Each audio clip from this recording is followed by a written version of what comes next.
Hello guys, कैसे हो आप सब। Welcome to studio official. मैं हूँ राज और आज हम बात करने वाले हैं इकोनॉमिक्स के नए सिलेबस के बारे में। ठीक है, कैसा सिलेबस आया है, कौन सी बुक आई है, क्या आपको परचेस करना चाहिए और साथ ही साथ क्या आपकी एग्ज़ाम की जो पैटर्न होने वाली है यानी कि पेपर पैटर्न कैसी होने वाली है उसके बारे में भी आज हम बात करने वाले हैं। ठीक है, तो पहले देखते हैं बुक कैसी दिखती है आपकी। तो कुछ इस प्रकार से आपकी बुक दिखती है, आपको दिख रहा होगा।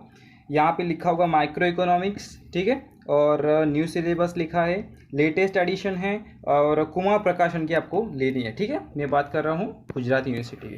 तो आपको कुमार प्रकाशन की परचेस करनी है ताकि आपका पूरा का पूरा सिलेबस बहुत अच्छे से कवर हो जाए। ठीक है, और जनरली बात की जाए तो जो भी थियोरेटिकल सब्जेक्ट है उसके लिए आपको कुमार की तरफ जाना है, यानी कि कुमार प्रकाशन लेनी है।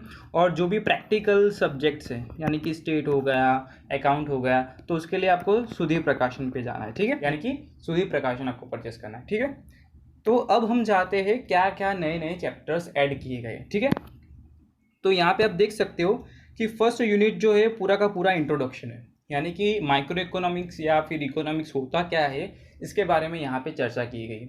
साथ ही साथ मैंने जो लेक्चर्स अपलोड किए थे, लेकिन वो मैंने जो अपलोड किए थे वो थे प्रिंसिपल ऑफ इकोनॉमिक्स के, वो थे प्रिंसिपल ऑफ इकोनॉमिक्स जो आपकी बुक थी ओल्ड वर्जन, यानी कि ओल्ड सिलेबस।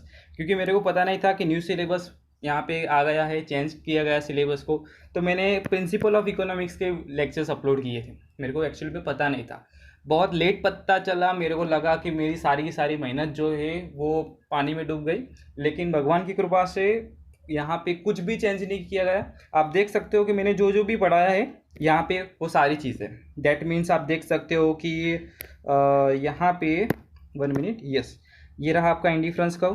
फिर हमने अभी के अभी बजट लाइन वाला टॉपिक भी पढ़ा। ठीक है, और यहाँ पे law of demand with the help of utility analysis भी आप देख सकते हो। तीनों के तीनों हमने जो पढ़े अच्छी तरीके से, वो सारे के सारे हैं। सिर्फ यहाँ पे चेंज क्या किया गया है कि यूनिट्स को चेंज कर दिया, यूनिट 1 में से यूनिट 2 में डाल दिया, जो 2 में था वो 1 में डाल दिया। ठीक है, ऐसा कुछ किया गया। सिर्फ हमने कंज्यूमर इक्विलिब्रियम वाला लास्ट टॉपिक में बात की थी, वही आपके सिलेबस में नहीं है और वो मैंने हटा भी दिया है। ठीक है, और जो नई प्लेलिस्ट है वहाँ पे मैंने पूरी तरीके से अपडेट कर दिया है। और साथ ही साथ मैंने इंग्लिश की भी बुक की जो इमेज है वो टेलीग्राम चैनल पे अपलोड कर दी है, तो वहाँ से भी आप सारी जानकारी देख सकते हो, कौन सी परचेस करनी चाहिए, कौन सी नहीं परचेस करनी चाहिए, वो सब मैंने डिटेल्स ज़्यादातर टेलीग्राम में अपलोड कर दिए दे दिए। ठीक है, तो वहाँ से आप जाके देख सकते हो। तो फर्स्ट यूनिट इंट्रोडक्शन का रहेगा। ठीक है, second unit demand and supply analysis, third unit जो है इलास्टिसिटी ऑफ डिमांड रहेगा। ठीक है, और अभी यूनिट 1 की बात की जाए तो यहाँ पे हमने, आपको दिख रहा होगा कि इंडिफरेंस का वो कंप्लीट किया और हमने बजट लाइन कंप्लीट किया। ठीक है, ये सारी चीज़ हमने कंप्लीट कर दिया। ध्यान से देखोगे तो हमने जो कंप्लीट किया वही सारी चीज़ है। ठीक है, ये सब हमने कंप्लीट कर दिया। अब ये वाला जो पोर्शन है वो बाकी है। तो अभी हम किस यूनिट की बात कर रहे हैं, अभी हम चल रहे हैं यहाँ पे। ठीक है, अभी रनिंग लेक्चर्स जो है मैं अपलोड कर रहा हूँ वो यूनिट 2 में से आ रहे हैं। तो फर्स्ट इसको कंप्लीट करेंगे, और ये जो चीज़ें हैं आप यहाँ पे यूनिट 1 में देख पा रहे होगे, वो सब जो है वो बहुत इजी है, आप खुद से भी कर सकते हो। ठीक है, और यहाँ पे एक टॉपिक रह जाता है law of diminishing marginal utility, उसकी बात मैंने यहाँ पे भी की थी, आपको अगर याद हो तो मैंने यहाँ पे भी उसके बारे में बात की थी। Law of demand with the help of utility analysis, यहाँ पे भी उसके बारे में बात की थी। लेकिन यहाँ नए सिलेबस में आप देख सकते हो कि पूरा अलग से क्वेश्चन उसको दे दिया गया, तो वो एक बात करनी रह जा रही है, तो यूनिट 1 में वो भी देख लेंगे। ठीक है, तो ये जो यूनिट 1 है, जो बाकी जो कुछ भी रह गया है उसको लास्ट में देखेंगे। ठीक है, तो फिलहाल हम सेकंड यूनिट खत्म करेंगे, थर्ड यूनिट खत्म करेंगे, फोर्थ खत्म करेंगे, और फिर टाइम बचता है तो ये सारी चीज़ें खत्म करेंगे। ठीक है, अदरवाइज ये सब आप खुद से कर सकते हो। ठीक है, तो सेकेंड यूनिट आपका रहेगा डिमांड एंड सप्लाई, थर्ड रहेगा आपका elasticity of demand, fourth unit जो है आपका कॉस्ट रेवेन्यू एंड प्रोडक्शन के नाम से। ठीक है, तो ये भी हम देखेंगे, बहुत सारे इसमें आईएमपी है। ठीक है, तो वो हम करने वाले हैं, बहुत मज़ा आएगा। और आपको लग रहा होगा कि सर जो है वो बहुत लेट वीडियोस अपलोड कर रहे हैं, तो उसके पीछे रीज़न है क्योंकि मैं अकेला ही हूँ जो सब कुछ कर रहा हूँ। ठीक है, मैं खुद से ये सब कर रहा हूँ, यानी कि एडिटिंग हो गया, फिर लेक्चर्स को बनाना हो गया, दैट मीन्स लेक्चर रिकॉर्डिंग करना हो गया, फिर नोट्स लिखना हो गया, फिर हो गया अपना पीपीटी बनाना हो गया। ठीक है, फिर मेरे को खुद से रीडिंग भी करना पड़ता है, मैं डायरेक्ट कैसे अपलोड कर सकता हूँ, पहले तो मेरे को खुद रीडिंग करना पड़ता है। ठीक है, फिर आईएमपी निकालना पड़ता है। ठीक है, फिर अपलोड करने के लिए मेरे पास उतनी नेट की स्पीड नहीं है, तो मैं साइकिल लेके जाता हूँ रोड पे, वहाँ से अपलोड करता हूँ, ठीक है। तो अपलोडिंग में भी टाइम जाता है, ठीक है। तो बहुत सारी चीज़ें, अभी मेरी कॉलेज भी स्टार्ट हो गई है, मंडे से लेके फ्राइडे तक होती है, और मैं जाता हूँ 10 बजे, आता हूँ 5:30 बजे, तो टाइम ही नहीं मिलता। और मैं जहाँ पे रहता हूँ वहाँ पे बहुत सारा साउंड होता है, यानी कि नॉइस होता है, बहुत ज़्यादा होता है। तो कई बार आपने सुना भी होगा, कोई वेंडर्स आ रहे हैं, ठीक है, फेरी वाले आ रहे हैं, कोई मस्का बन चिल्ला रहा है, ठीक है, कोई दादी आ रही है इडली वाली, ठीक है। तो वो सब आपने सुना होगा बहुत बार। तो ऐसे प्रॉब्लम्स रहते हैं, इसीलिए लेक्चर्स बनाने में तकलीफ रहती है। तो ये सारी बातें हो गई, हमने चैप्टर्स देख लिए, आते हम कौन सा यूनिट कितने मार्क्स का है उस टॉपिक में, ठीक है।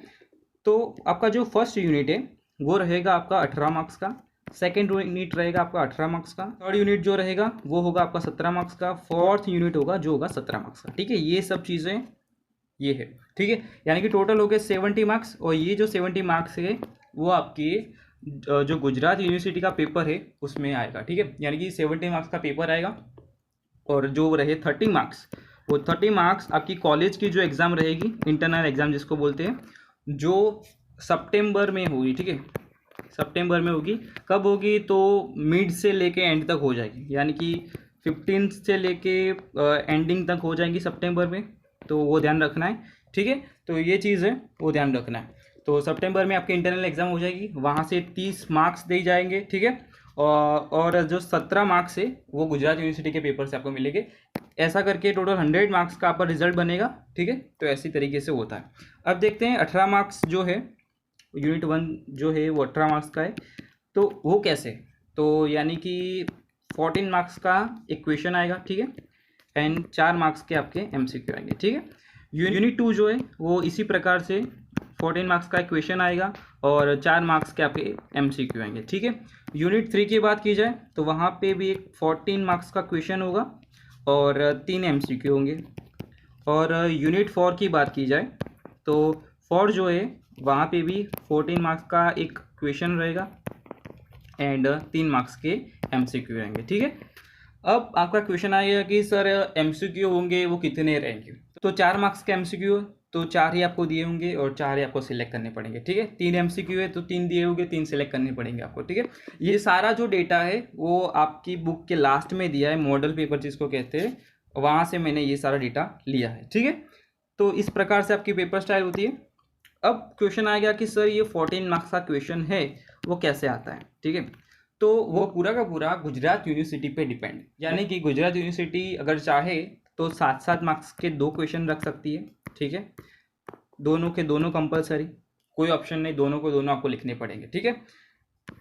या तो फिर क्या कर सकती है वो, ये 2 क्वेश्चन दे दिए 7-7 मार्क्स के, ठीक है, उसके और में 2 और क्वेश्चन दे देंगी 7-7 मार्क्स के, ठीक है। यानी कि आप ये 2 अटेम्प्ट करो या तो फिर ये 2 अटेम्प्ट करो, ठीक है, कोई भी चलेगा। तो ऐसा करके भी दे सकती है।